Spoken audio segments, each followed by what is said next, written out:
if you want revenge for the bad things that have happened in your life, start with the version of you that hasn't lived up to your potential.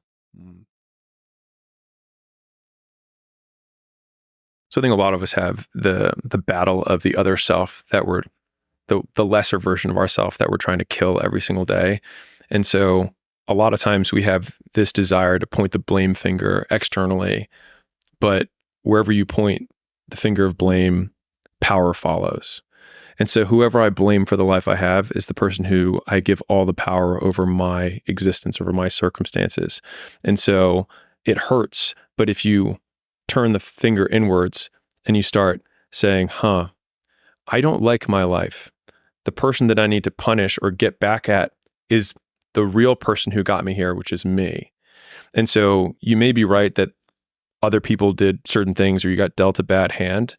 It also doesn't matter because the only thing that you can control is obviously the actions that you take. And the only person who's in control of that is you. And so the revenge porn is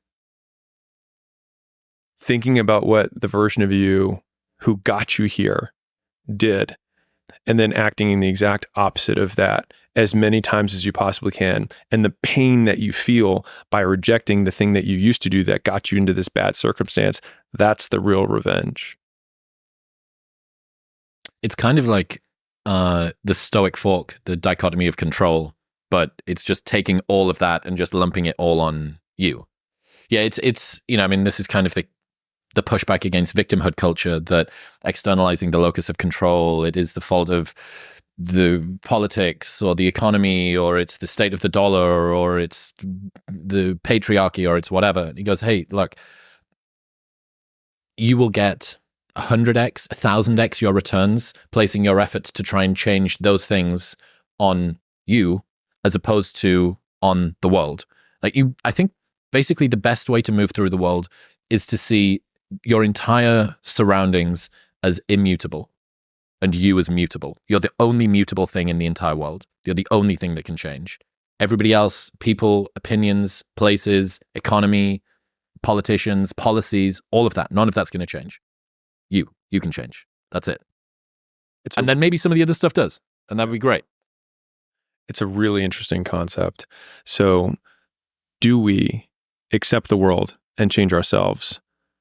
Or do we change the world and accept ourselves? And so it's a really interesting dichotomy when you ask the question, because both of those sound right. You're like, I should accept myself and change the world. But on the other hand, you're like, wait, no, I should accept the world and change myself. Yeah. And so, yeah, because they're both pithy.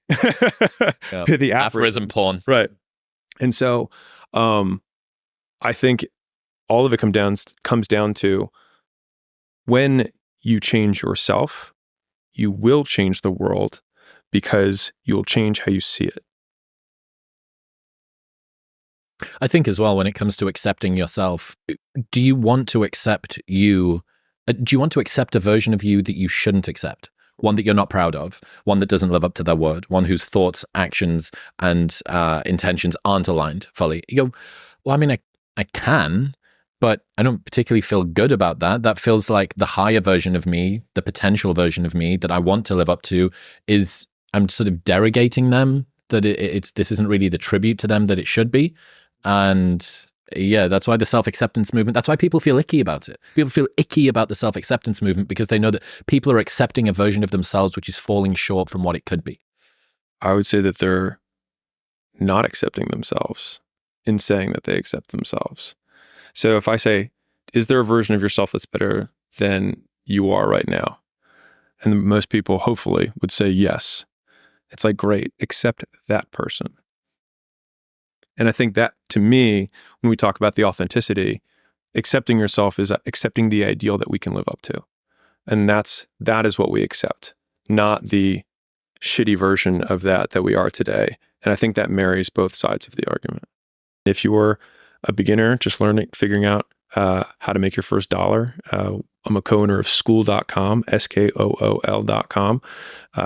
You can start for free. It's a cool setup that we have to help people do it. And right now, 54.1% of people who start a paid community on Skool make money. So we have put a tremendous amount of effort, Sam and I, into trying to remove all barriers and all friction for people who are getting started so that they have literally no excuses. It's a way better strike rate than OnlyFans. I don't know what their strike rate is, but we've worked really hard to. If you saw the amount of detail, I mean, maybe you heard some of this from the podcast, but the amount of detail that went into like where buttons go and what things we remove was actually a big one. Was how can we so pare this down so that people don't get overwhelmed? Because the number one reason people cancel or decide not to do something is overwhelm. And so we're like, okay, how can we funnel action into the clearest possible steps that people go step 1, step 2, step 3, and then all of a sudden they're like, oh, this actually worked. And so it's been really cool to see the thousands of people who have made their first dollar, which is what I make all my content about it to begin with. And so it's been the ride of my life. It's been awesome. Okay, I appreciate you, man.